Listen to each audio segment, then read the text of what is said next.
पण एवढे वर्ष 91 पासून का मंत्रिमंडळात आहेच ना. ज्या ज्या वेळेला माझ्या पक्षाचं मंत्रिमंडळ झालं त्यावेळी प्रमुख भूमिकेत आहे.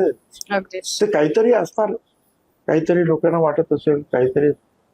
मुंबईचं मी 2 वेळा महापौर आणि आमदार 2 वेळा, आणि त्यानंतर 85ला पहिला आमदार झालो, 91ला पहिला मंत्री झालो, कॅबिनेटचा महसूल मंत्री, सुधाकर नाईक मुख्यमंत्री, पवार साहेब आले त्यांच्या मंत्रिमंडळामध्ये गृहनिर्माण मंत्री, हाऊसिंग मिनिस्टर. सरकार आमचं गेलं, शिवसेना बीजेपी मनोहर जोशी यांचं सरकार आलं, मी काँग्रेस पक्षाचा विरोधी पक्ष नेता झालो, काँग्रेस वर्किंग कमिटीचा सदस्य झालो. दुर्दैवानं पवार साहेबांना पार्टीच्या बाहेर काढलं काँग्रेसच्या, त्यावेळी पवार साहेबांबरोबर गेलो. पवार साहेबांनी मी परत आम्ही दुसरा जे आहे अपक्ष उभा केला,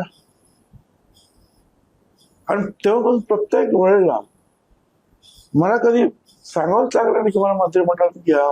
बरोबर. ज्या ज्या वेळेला संधी आली मंत्रिमंडळ बनवून त्यावर भुजबळ असणारच. आता त्यांना काहीतरी वाटलं असेल, काय अडचण निर्माण, मला काही सांगता येत नाही. पण जे काय केलं तर त्यांचं म्हणणं की आम्हाला तुम्हाला तिकडे राज्यसभेवर पाठवायचं होतं. ठीक आहे.